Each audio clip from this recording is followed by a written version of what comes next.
Dear student, आज हम साझेदारी में साझेदारी के लाभों की विस्तृत व्याख्या करेंगे।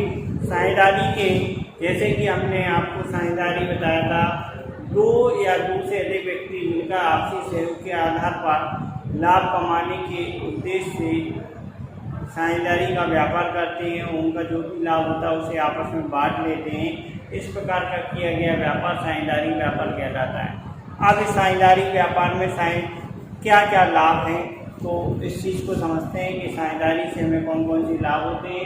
तो सबसे पहले निर्माण में सुगमता व सरलता। तो कहने का मतलब ये है कि साझेदारी के व्यापार में विशेष प्रकार के प्रावधानों की आवश्यकता नहीं होती है। साझेदारी का पंजीकरण साझेदारी अधिनियम 1932 के अनुसार किया जाता है, जिसमें कोई विशेष प्रकार के प्रावधान नहीं होते। इसकी स्थापना, साझेदारी की स्थापना दो या दो से अधिक व्यक्ति उनका आपसी सहयोग के हिसाब से साझेदारी का व्यापार कर सकते हैं, लेकिन मौखिक अनुबंध के द्वारा या साझेदारी अपने आप को साझेदारी में पंजीकरण करा सकते हैं। ठीक है, इस प्रकार का व्यापार या साझेदारी के व्यापार को आसानी से एवं सरलता से स्थापित किया जा सकता है। रजिस्ट्रेशन की अनिवार्यता नहीं। कभी कभी आप अगर कोई साझेदारी व्यापार कर रहे हैं तो कुछ ऐसे व्यापार होते हैं कि साझेदारी में भी साझेदारी का पंजीकरण कराने की अनिवार्य रूप से अनिवार्यता नहीं होती है। लेकिन अगर आप अपने आप को साझेदारी अधिनियम के अंतर्गत पंजीकरण कराते हैं तो आपको विशेष प्रकार के प्रावधान होती है। आप किसी अन्य साझेदारी संस्था या साझेदारों को बात प्रस्तुत कर सकते हैं। लेकिन साझेदारी का पंजीकरण कराना ऐच्छिक होता है। आपकी इच्छा पर निर्भर करता है कि आप आपको पंजीकृत करा रहे हैं कि नहीं करा रहे हैं। दूसरा होता है अधिक पूंजी की उपलब्धता।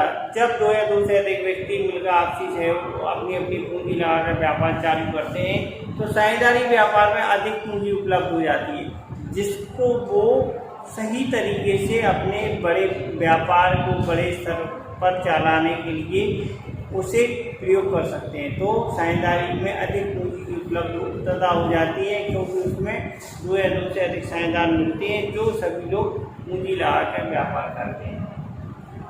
उधार शर्तों पर साख की सुविधा। जो साझेदारी का व्यापार है, उधार की जो शर्तें हैं, वैसे तो कोई भी व्यापार है उधार में नहीं होता है, लेकिन अगर कुछ विशेष शर्तों का पालन करके हम साझेदारी व्यापार में उधार भी लिया जा सकता है। तो यानी उधार की शर्तों पर अगर हम अपना व्यापार करना चाहें तो उस पर भी व्यापार कर सकते हैं और उससे लाभ कमा सकते हैं, लेकिन कुछ उन उधार की शर्तों का पालन करना होगा एवं निश्चित समय में उसका भुगतान करना। तो साख की सुविधा उपलब्ध हो जाती है। विभिन्न प्रकार की क्षमताओं का संबंध। जो साझेदारी है अलग अलग व्यक्तियों को आपस में मिलकर कार्य करने की है, तो हर एक व्यक्ति पर कोई ना कोई विशेष योग्यता होती है। उस विशेष योग्यता का प्रयोग हम अपने व्यापार में कर सकते हैं। तो साझेदारी में अलग अलग तरह की विशेष योग्यताओं और क्षमताओं का प्रयोग करके अधिक से अधिक लाभ कमाया जा सकता है। साझेदारों की संख्या में सरलता से वृद्धि। साझेदारी व्यापार में कोई विशेष प्रकार के प्रावधान नहीं होते हैं। आपसी साझेदार जो भी साझेदार होते हैं आपसी सहयोग के हिसाब से लाभ हानि को आपस में बांटते हैं, या जो तैयार अनुबंध के लिए तैयार हो जाते हैं आपसी सहयोग के हिसाब से एक दूसरे के सहयोग के हिसाब से सरलता से साझेदारों की संख्या में जब कोई नया साझेदार साझेदारी में प्रवेश करना चाहता है तो वह साझेदारी में प्रवेश कर सकता है। लेकिन उनके द्वारा जो विशेष साझेदार हैं उनके द्वारा आपस में सहयोग होना चाहिए, यानी वो भी उस व्यक्ति के लिए तैयार होना चाहिए। तो आसानी से इनकी संख्या बढ़ भी सकती है और घट भी सकती है। तो इस प्रकार साझेदारों की संख्या में आसानी से परिवर्तन हो सकता है। उनमें वृद्धि, आवश्यकता पड़ने पर वृद्धि की जा सकती है, आवश्यकता पड़ने पर कमी भी की जा सकती है। प्रत्येक कार्य के लिए पर्याप्त विचार। चूँकि साझेदारी संस्था दो या दो से अधिक व्यक्तियों के आपसी सहयोग के हिसाब से चलाया जाता है, इसलिए आपस में विचार विमर्श करना अति आवश्यक होता है। क्यों? विचार विमर्श से क्या है, जो निर्णय होते हैं उतावले नहीं होते, और निर्णय के हिसाब से विशेष प्रकार सभी लोग आपस में विचार विमर्श कर लेते हैं, तो उसके हिसाब से डिसीजन लेते हैं, जिससे कि हमारे जो भी निर्णय होते हैं सटीक होते हैं, जिससे हम प्रबंधन में सफलता मिलती है, यानी अपने व्यापार को ऊंचाइयों तक ले जाते हैं।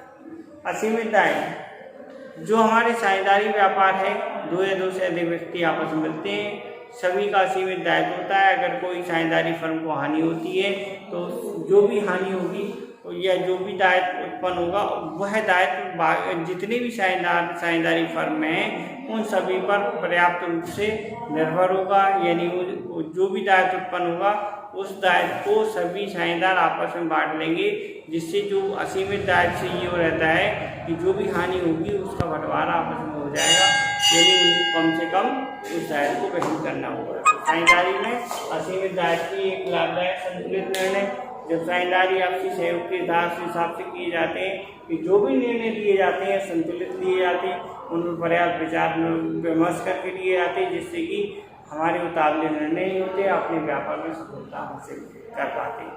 और जो पर्याप्त सही डिसीजन होता है विचार विमर्श करने का, उसमें कोई गड़बड़ी नहीं होती। गोपनीयता, जो हमारा साझेदारी व्यापार है, जो भी निर्णय लिए जाते हैं, जो भी कार्य किया जाता है वो गोपनीय रहता है और उनके द्वारा जो भी निर्णय लिए जाते हैं वो निश्चित होते हैं। और साझेदारी फर्म में अंदर की जो भी गतिविधि है उन सभी गतिविधियों को साझेदारों तक ही सीमित होती है, तो इसमें गोपनीयता का अभाव नहीं होता है, तो सारी चीज़ें गोपनीय बनी रहती हैं।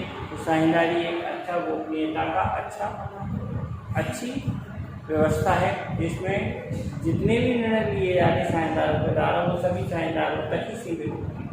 कार्य संचालन में रोज क्योंकि साझेदारी आपसी सहयोग के हिसाब से हुए, इसीलिए सभी साझेदार आपस में अपने कार्यों का बंटवारा कर देते हैं, जिससे कार्य करने में आसानी होती, कार्य का संचालन करने में आसानी होती, व्यापार को चलाने में आसानी होती, व्यापार को उच्च ऊंचाइयों तक ले जाने में आसानी होती। तो इस प्रकार से ये कर सकते हैं, कार्य संचालन में आसानी होती। प्रबंध का संगठन साझेदारी व्यापार है, साझेदारी व्यापार का जो गठन है वो इस प्रकार से प्रबंध किया जाता है कि उसे केंद्रीकृत किया जा सके, यानी जो भी निर्णय लिए गए सभी साझेदारों के द्वारा आपसी सहयोग के द्वारा केंद्रीकृत करके, यानी उनकी कमेटी के हिसाब से प्रबंध संगठन किया जाता है।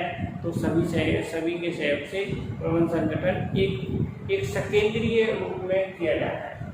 परस्पर सहयोग में वृद्धि, क्योंकि साझेदारी व्यापार जो है ऐसा व्यापार है जो आपसी सहयोग के हिसाब से चलता है और सब उस पर उनके परस्पर सहयोग में वृद्धि होती है, आपसी सामंजस्य बना रहता है।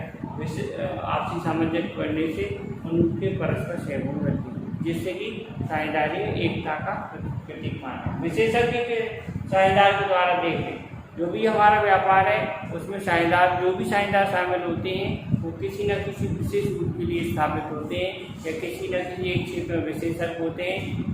जिस प्रकार उनके द्वारा जो भी कार्य किया जाता है वो एक स्पेशलिस्ट के द्वारा किया गया माना जाता है, जिससे हमारी साझेदारी संस्था की तरक्की होती। सट्टेबाजी की आशंका नहीं, साझेदारी व्यापार एक अच्छा व्यापार है, जिसमें सट्टेबाजी के हिसाब से व्यापार नहीं किया जा सकता है, तो इसमें कोई सट्टेबाजी का व्यापार की आशंका नहीं होती है, क्योंकि सभी जो साझेदार होते हैं उनका जो चरित्र होता है अच्छा चरित्र होता है, वो इस प्रकार की व्यवस्था को मानते नहीं है। तो साझेदारी सट्टेबाजी की हमारी जो व्यवस्था है उस पर ध्यान नहीं देते या इस प्रकार की गतिविधि पर साझेदार भरोसा नहीं करते। तो साझेदारी व्यापार कार्य क्षमता के आधार पर निर्भर है। इस प्रकार आज हमने साझेदारी व्यापार में जो अलग अलग तरीके के लाभ हैं या साझेदारी से कौन कौन से लाभ हो सकते हैं उन लाभों को हम समझा।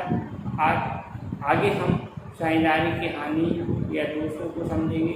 तो इसी प्रकार की जानकारी प्राप्त करने के लिए आप इसे लाइक करते, सब्सक्राइब करें और शेयर करें। धन्यवाद।